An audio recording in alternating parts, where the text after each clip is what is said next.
नाजरीन, रवा माली साल का बजट असम्बली में पेश कर दिया गया है। बजट तकरीर में आपने फाइलर और नॉन फाइलर जैसी टर्म की बाज़गिश्त तो सुनी होगी। आज हम आपको फाइलर और नॉन फाइलर के मुतालिक ही बताएंगे और आज हम आपको ये भी बताएंगे कि आप फाइलर कैसे बन सकते हैं। सबसे पहली बात, फाइलर और नॉन फाइलर का बुनियादी डिफरेंस क्या है।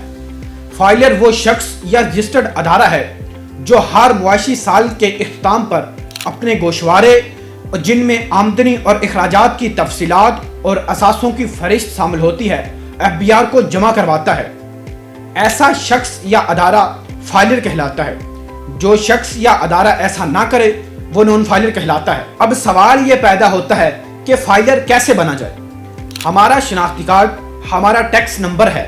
अलबत्ता अपने मुताल्लिका RTO के पास खुद को रजिस्टर करवा के अपना टैक्स नंबर हासिल किया जा सकता है। टैक्स नंबर के हसूल के लिए या तो FBR की साइट से विजिट तफसीलात हासिल की जा सकती हैं और खुद रजिस्ट्रेशन करवाई जा सकती है, वरना किसी टैक्स कंसल्टेंट से राब्ता किया जा सकता है। अब सवाल ये भी पैदा होता है कि रजिस्ट्रेशन इनफरादी करवाई जाए या कारोबार की। अगर आप एक ऐसी कंपनी चला रहे हैं जिसके आप वाहिद मालिक हैं तो आपके नाम पर टैक्स नंबर का अजरा होगा और आपकी तमाम ऐसी कंपनियां जो आप अकेले के नाम पर हैं टैक्स नंबर के मुकाबिल रजिस्टर्ड होती जाएंगी। अगर आप शराकतदार हैं या फिर आप किसी कंपनी के डायरेक्टर हैं तो आपकी इनफरादी रजिस्ट्रेशन भी होगी और आपकी कंपनी की भी रजिस्ट्रेशन होगी। हमारा अगला सवाल यह है कि रजिस्ट्रेशन किसे करवानी चाहिए। हर इस बंदे को जिसका शनाख्ती कार्ड इशू हो चुका है इसे रजिस्टर्ड करवा लेना चाहिए। अगर साल भर के दौरान कोई एक्टिविटी ना भी हो तो खाली रिटर्न गोशवारे फाइल किए जा सकते हैं। इसमें तालिब इल्म से लेकर सीनियर सिटीजन और सरकारी मुलाजिम से लेकर अपना ज़ाती कारोबार करने वाले सब शामिल हो सकते हैं। अभी मैं आपको फाइलर बनने के फ़वाइद बताता हूँ, जिनमें सबसे पहले फाइलर को गाड़ी की रजिस्ट्रेशन पर कम टैक्स लागू होता है और फाइलर को प्रॉपर्टी की खरीदो फरोख्त पर भी कम टैक्स देना पड़ता है। फाइलर का दिया हुआ हर किस्म का होल्डिंग टैक्स रिफंडेबल या एडजस्टेबल होता है। फाइलर अगर रजिस्टर्ड चैरिटेबल अदारों को ज़कात दे तो वह ज़कात इसके टैक्सेबल आमदनी से मिन्हा होती है, जिससे टैक्स कम हो जाता है। अब हमारा सवाल यह भी है कि टैक्स रिफंड कैसे हासिल किया जाए।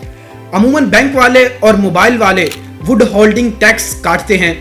माली साल के इख्तिताम पर अपने बैंक और मोबाइल कंपनी से अपने अकाउंट और नंबर के मुकाबले काटे गए तमाम वुड होल्डिंग टैक्स की मालूमात एक सर्टिफिकेट की शक्ल में हासिल कीजिए और अपने टैक्स गोशवारे फाइलर करते हुए इनका अंदराज कीजिए। इसी तरह गाड़ी की खरीद और रजिस्ट्रेशन पर जो भी टैक्स अदा किया जाएगा इसके फॉर्म संभाल कर रखें और इसको भी अपनी सालाना रिटर्न के साथ जमा करवाएं।